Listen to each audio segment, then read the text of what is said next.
Bahkan Iya. pengadaan Al-Quran itu juga dikorupsi, kasus 2011 gitu ya. Benar. Itu artinya korupsi dilakukan di saat orang-orang sedang menderita. Sistem pendidikan kita itu memang membuat kita menjadi menjadi manusia-manusia yang seragam gitu. Tidak memberi ruang pada keterampilan-keterampilan atau kecerdasan-kecerdasan yang khusus. Kita Indonesia itu nggak cukup butuh orang-orang pinter, tapi juga butuh orang-orang pinter yang baik.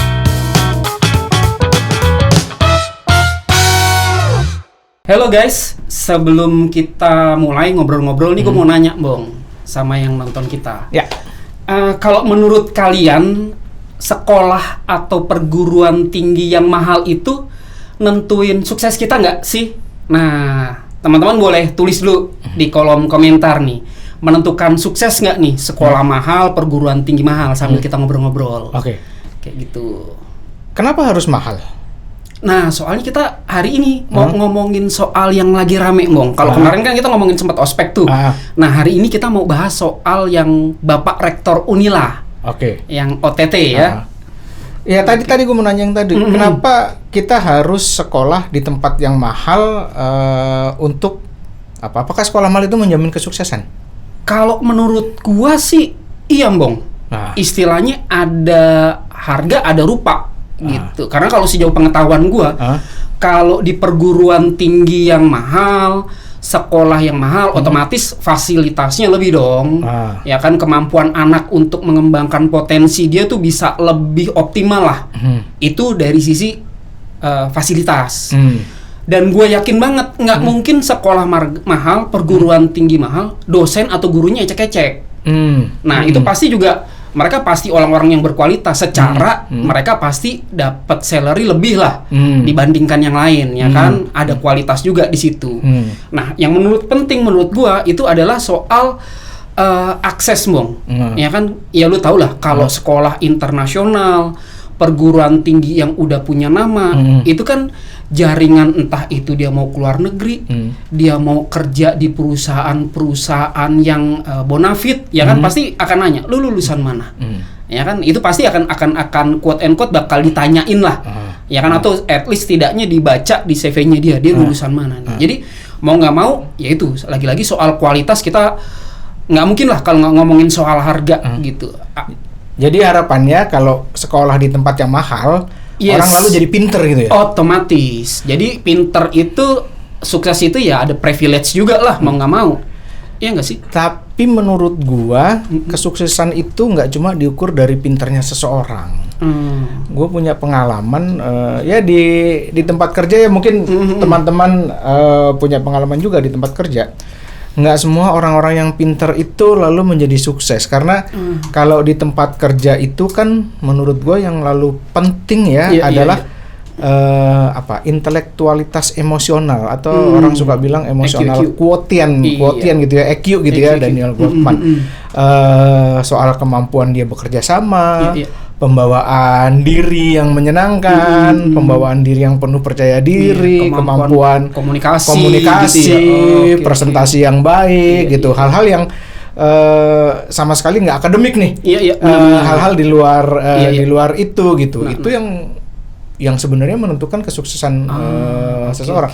Perlu pinter ya, orang juga perlu pinter, tapi pinter itu aja menurut gua nggak cukup gitu. Orang juga harus, selain IQ, intellectual quotient, juga harus memiliki emotional quotient, keterampilan kecerdasan emosional untuk bisa menjadi pembawaan orang yang baik, menyenangkan, kegigihan, ya kan, pantang menyerah gitu. Itu kalau bahasa akademiknya ada tumbang lulusan yang 4C.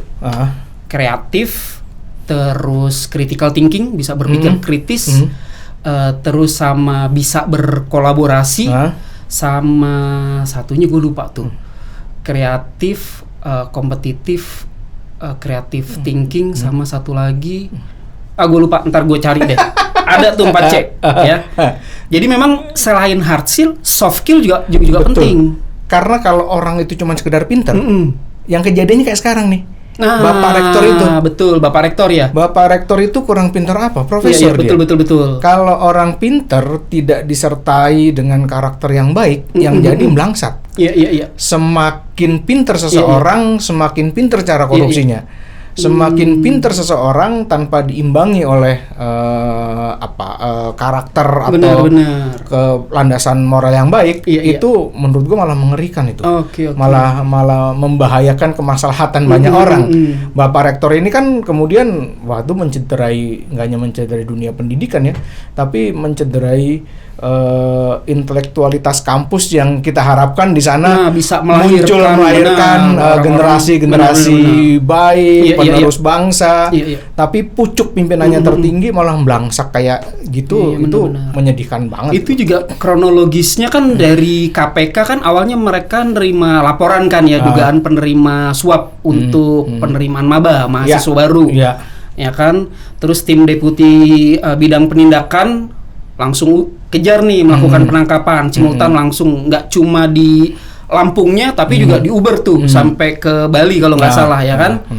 Dan yang ini yang cukup mengejutkan, ternyata itu bukan cuma Bapak Rektornya juga, tapi kayaknya udah sistematis udah melibatkan yang lain-lain juga nih.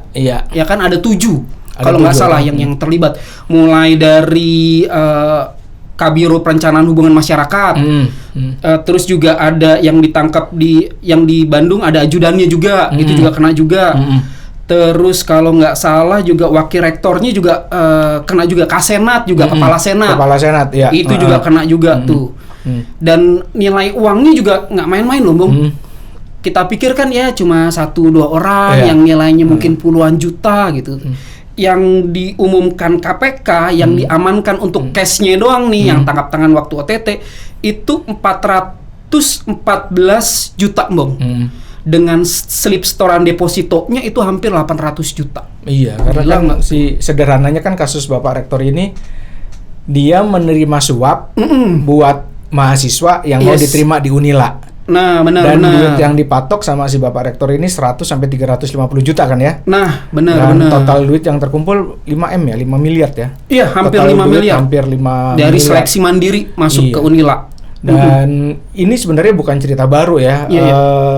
Banyak kita dengar juga di sejumlah institusi pendidikan, kalau lu mau masuk ke sekolah ini, itu ada jalur-jalur belakang dengan jumlah uang tertentu.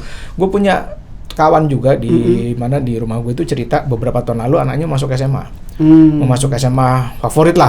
Lalu kemudian dia didekati sama pihak sekolahnya bahwa bisa lewat jalur khusus gitu menyediakan uang sekian. Tapi terus kawan gue ini nggak bersedia. Waduh, dengan uang segitu mendingan masuk ke sekolah swasta favorit karena nilainya mencukupi. Padahal kan dia berpikir tadinya ketika mau masuk ke sekolah negeri bisa dapat biaya murah gitu ya. Betul. Dengan tapi proses yang fair, anaknya bisa masuk, tapi kemudian dia ngerasa ada proses-proses yang nggak benar, lalu dia cabut dari sana. Ini sesuatu yang kita sering dengar lah. Iya. Dan yang memang terjadi di kasus Bapak Rektor Unila ini memang seperti itu. Jadi Bapak Rektor itu memerintahkan bawahannya untuk seleksi secara personal. Jadi nggak by sistem kayak SMPTN, SBMPTN. Jadi ya istilahnya dia nyuruh anak buahnya untuk cari mangsa lah dalam tanda kutip, ya kan. Nah, pas jalan juga udah dipatok tuh harganya tuh. Dan harganya juga nggak main-main. Gue pikir mah cuma sekitar 80-50, tapi ternyata harganya mulai minimal 100, paling kecil juta, 100 juta mau lu bayangin aja, paling kecil lu. Jadi ya, kayak lu bilang tadi udah lu sebut gitu. Total untuk keseluruhan suapnya itu udah sampai 5 miliar. 5M. Itu sebenarnya apa ya yang diharapkan, maksud gue gini, apa yang diharapkan oleh para penyogok itu untuk bisa masuk ke sana gitu. Kan kalau dipikir-pikir ya, dengan uang yang dikeluarkan balik modal gak sih? Nah, itu dia. Biasanya sih ya kalau sejauh pengalaman gua, orang tua itu kenapa ngotot masukin atau calon mahasiswanya itu ngotot masuk ke perguruan tinggi ternama, itu ada 2 motif biasanya, Bung. Pertama, motif ekonomi. Harapannya dengan dia ngeluarin duit let's say lah 100 juta, 350 juta, tapi dia dapat pekerjaan atau kantor yang bonafit, ya kan, gajinya gede, otomatis cepat balik modal, ya kan. Terus yang kedua mungkin ada faktor gengsi juga, ya kan? Wah, masuk perguruan tinggi negeri, ya kan? Ya kan beda lah untuk proses selanjutnya gitu kan. Apalagi jasa kan seumur hidup kan, itu bakal ditempel kalau perlu lu pajang di dinding ya kan. Wah, lulusan dari perguruan tinggi negeri ini ya kan, itu jadi sebuah proud sendiri untuk diceritain nanti ke anak cucu. Kalau menurut gue sih dua faktor ini. Dan yang gue pikir juga ya kasus korupsi ini Bapak Rektor ini itu bisa dibilang bukan orang, ya istilahnya bukan orang bodoh lah, ya kan. Dia dengan sedemikian rupa itu dia menyulap dari duit yang tadi dikumpulin sama bawahannya itu diubah dari dalam bentuk investasi emas. Itu kan cuma orang-orang pinter doang, Bong, yang sampai berpikiran ke sana, ya kan? Ya buat mengamankan, ya emang duit itu lalu digunakan untuk kepentingan pribadinya gitu kan ya. Dan kasus-kasus korupsi dunia pendidikan kita tahu sebelum-sebelumnya kan juga pernah terjadi ya. Iya, benar-benar. Nggak cuman kasus Bapak Rektor ini. Bukan di yang paling aja, banyak ya. Yang dalam pemberitaan sebelumnya kan kasus Dana Bos itu juga. Nah, itu juga pernah juga ada tuh kasusnya gitu ya, dikorupsi. Ya ini memang menarik sih anggaran pendidikan ya. Di luar kasus yang itu ya, di luar kasus sogok menyogok itu, betul. Anggaran pendidikan di Indonesia itu sebenarnya sangat luar biasa loh, 20% dari APBN. Iya. Terakhir tahun 2002 700 sekian triliun anggaran pendidikannya.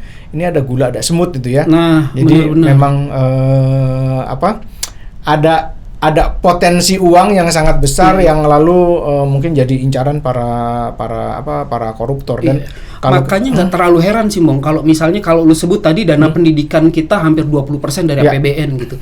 Tetapi kemudian 20%, memang 20%. Nah, iya. Memang 20% dari APBN. Yang ironinya adalah dengan dana yang udah sedemikian besar dialokasikan untuk pendidikan kita, lu tahu nggak, untuk berdasarkan PISA itu jadi semacam tes literasi lah yang dilakukan umum oleh beberapa negara, anak-anak di beberapa negara. Tahu nggak peringkat PISA kita berapa? Anak Indonesia 72 dari 77. 72 dari 77. Berarti itu 5 paling bontot, Bang.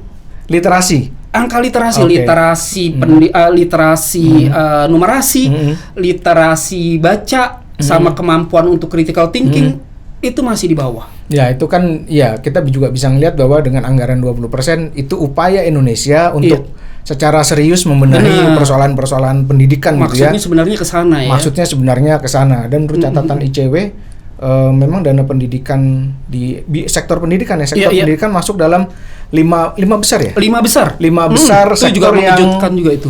5 besar sektor yang paling banyak dikorupsi ya. Paling banyak dikorupsi, betul. Ada pendidikan, iya, ada transportasi ya. Kalau nggak salah ini deh, desa ya, aparat. Sebentar, coba gue cek dulu sektor anggaran desa. Oh ya, sektor anggaran desa, transportasi, perbankan, sama perbankan tuh. Dan kalau ngelihat dari nilainya ya, sejak tahun 2016 sampai 2021, itu nilai kerugian negara dari korupsi di bidang pendidikan itu adalah 6 triliun. 6 triliun. 6 triliun mengejutkan memang.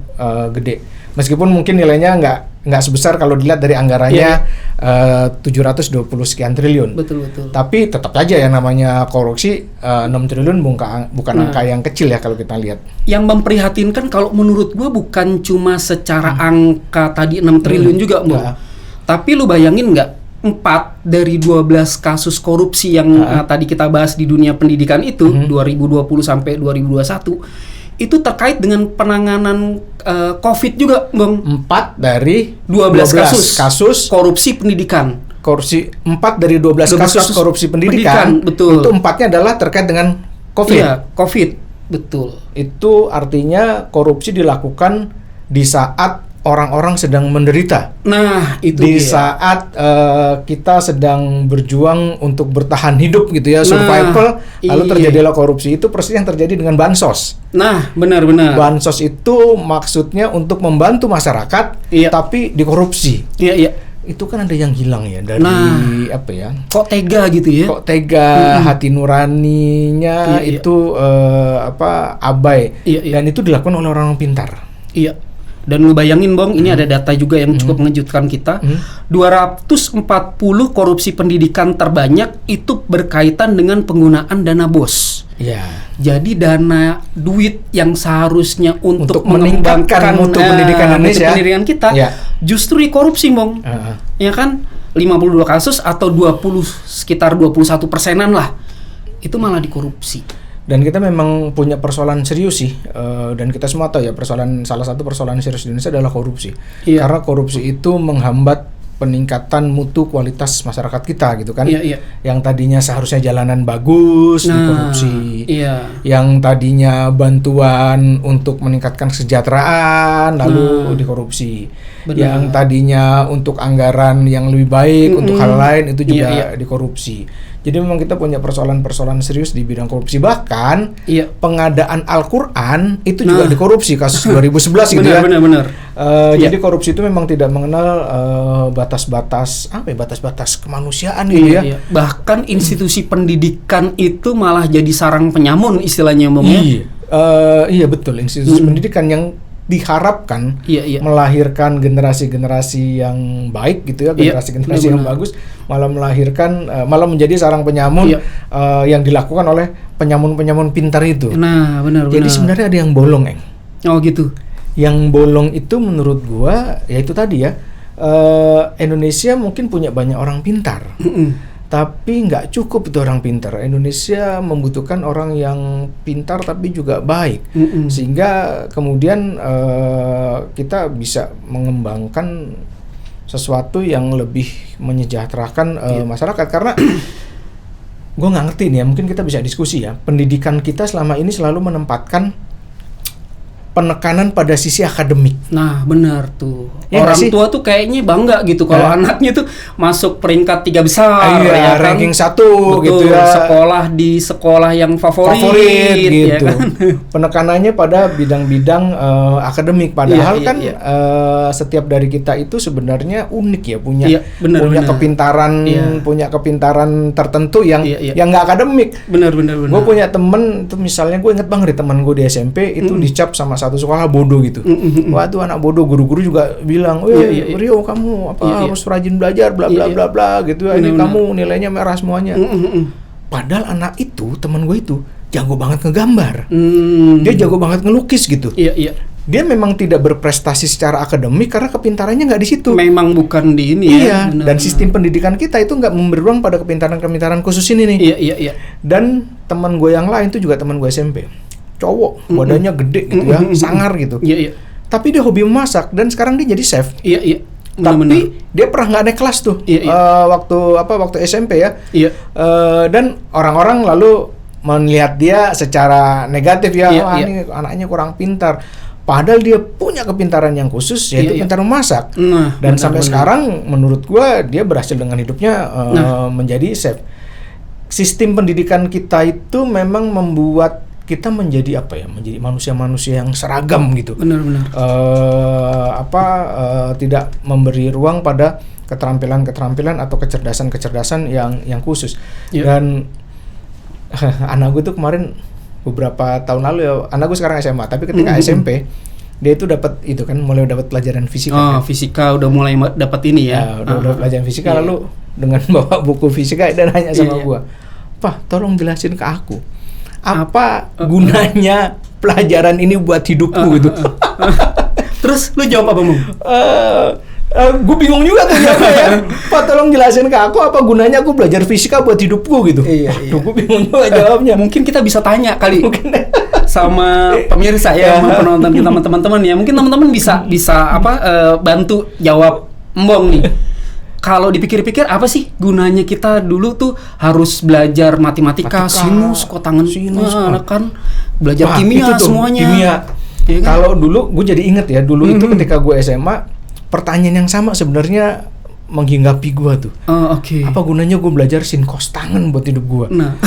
Dan rupanya anak gue itu juga mengajukan pertanyaan yang sama tapi waktu SMP gitu ya. Apa gunanya pelajaran fisika gitu? Terus lu jawab apa? Gua waktu itu dengan spontan gitu ya, gue bilang ya memang dalam hidup ini kita tidak melulu harus bertemu dengan hal yang kita sukai. Ada kalanya kita bertemu dengan hal yang tidak kita sukai dan kita harus melalui itu. Ya anggap aja kamu berada di situasi yang memang mengharuskan kamu belajar ini, karena nggak bisa nggak kamu harus melewati masa-masa SMP, SMA yang ada fisikanya gitu. Kalau seandainya ada pilihan kamu nggak belajar fisika, wah itu pasti akan membahagiakan. Tapi sayangnya sistem pendidikan kita mengharuskan kamu belajar fisika. Jadi memang hidup itu tidak selalu menyenangkan, gue bilang. Tapi harus dijalani. Harus dijalani. Akhirnya jawabannya nggak akademis gitu kan. Jawabannya nggak akademis, jawabannya sesuatu yang lain di luar akademis. Dan gue lalu berpikir kan nggak gini. Gue tuh memiliki keyakinan bahwa setiap orang itu sebenarnya jenius. Nah, setiap orang itu unik dengan bakat, keterampilan masing-masing mereka gitu. Kalau kita berpikir, kita melihat ikan dengan menilai dari kemampuannya memanjat pohon, maka kita akan melihat ikan itu selalu bodoh gitu ya. Karena keterampilan manjat pohon kita bisa lekatkan pada monyet gitu ya. Dia punya keterampilan yang khusus. Tapi monyet nggak mampu berenang kayak ikan gitu. Ikan keterampilannya berenang. Maka setiap orang sebenarnya kan dengan keunikannya itu jenius dengan karakter mereka masing-masing. Dan pendidikan kita belum memberi ruang pada kejeniusan yang spesifik ini nih. Tapi sekarang sih gue melihat banyak orang berpikir terbuka ya, sehingga pendidikan yang khusus juga sebenarnya mulai banyak kita jumpai. Tapi secara umum kan penekanannya belum ke arah sana ya. Dan ngomongin soal perubahan paradigma pendidikan, gue rasa juga itu sih yang sedang diupayakan oleh Mas Menteri nih, oleh pendidikan kita saat ini lewat Merdeka Belajar. Jadi mungkin kalau di anak lu juga pernah denger ya. Jadi sekarang untuk SMA nanti udah nggak ada penjurusan lagi, ya kan?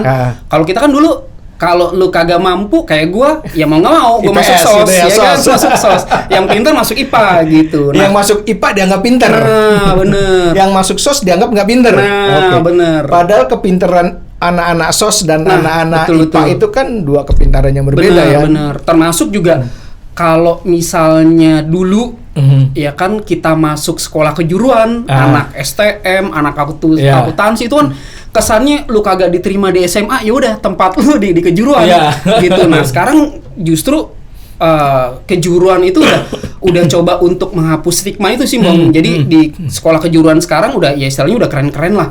Ya kan bahkan gue sebagai orang tua mungkin karena punya pengalaman yang nggak enak, itu tadi gitu. Gue tidak lagi melihat bahwa sekolah kejuruan itu punya stigma yang lebih di bawah gitu ya dari universitas itu ya. Habis gue pikir daripada anak gue masuk sekolah kejuruan, ya kan sesuatu hal yang dia senengin, dia suka IT, betul. Jadi dia masuk informatika di situ. Ya kan gue pikir daripada lu menghabiskan waktu, ya kan belajar fisika, belajar kimia, belajar biologi yang dia nggak suka, ya kan dia tersiksa, ya mending gue masukin ke tempat yang dia senang di mana, seperti itu. Gue rasa kita emang butuh itu. Jadi bukan cuma yang hanya mengejar nilai akademis, tetapi juga yaitu tadi soft skill, sama yang balik lagi ke persoalan Bapak Rektor kita itu soal pendidikan karakter kan yang Bang ya. Iya. Dan ini perubahan mindset yang sangat besar ya buat masyarakat Indonesia, karena juga persoalannya bukan pada sistem pendidikan, tapi juga mindset pada kebanyakan orang untuk melihat model pendidikan jalur SMA, SMK, lalu kampus, vokasi itu juga secara dikotomi gitu ya. Iya, secara proporsional. Selama ini kan mereka yang ada di jalur vokasi kan dianggap sebagai kelas 2 gitu ya. Yang utama yang di kampus. Tapi juga gue ngerasa gini, untuk nyari kerja banyak perusahaan juga nyarinya S1 gitu ya. S1 gitu. Lulusan dari mana lu? Perguruan tinggi mana gitu kalau spesifik. Dalam negeri apa luar negeri? Wah, itu lebih gila lagi tuh. Apa nggak dinilai gini loh. Kita di kantor ini juga ngalami ya, ada orang-orang datang dari kampus mana gitu, kemudian tapi ternyata kok nggak connect antara keterampilan yang diharapkan oleh perusahaan dengan apa yang mereka pelajari di kampus. Jadi sebenarnya keterampilan bisa sesuatu itu, skill sesuatu itu kemudian menjadi penting gitu ya. Di luar soal-soal yang lain gitu. Ada perubahan mindset yang sangat besar juga yang gue ngeliat sekarang udah bergerak sih ke arah sana. Betul. Tapi kembali lagi ke kasus Bapak itu, kita tuh nggak cukup punya orang pinter. Iya, benar. Kita butuh orang pinter yang juga baik. Karena kalau yang ada adalah hanya orang-orang pinter yang tidak memiliki landasan moral yang baik, jadinya belangsak kayak gini. Iya, benar.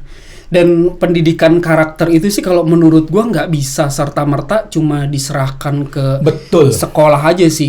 Justru kan kalau boleh menyebutkan justru golden age pendidikan karakter itu kan justru pertama justru di keluarga ya kan, terus mungkin ya itu tingkat SD, TK bahkan mungkin.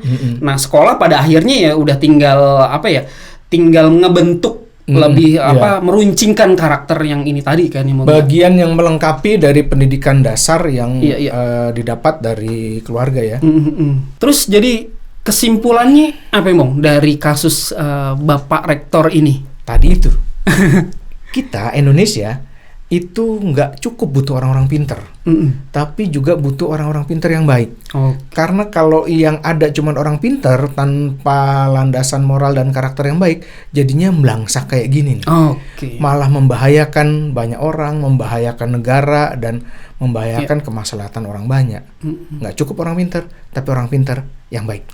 Deal kalau gitu. Kita udah bisa pulang sekarang. Oke, sip.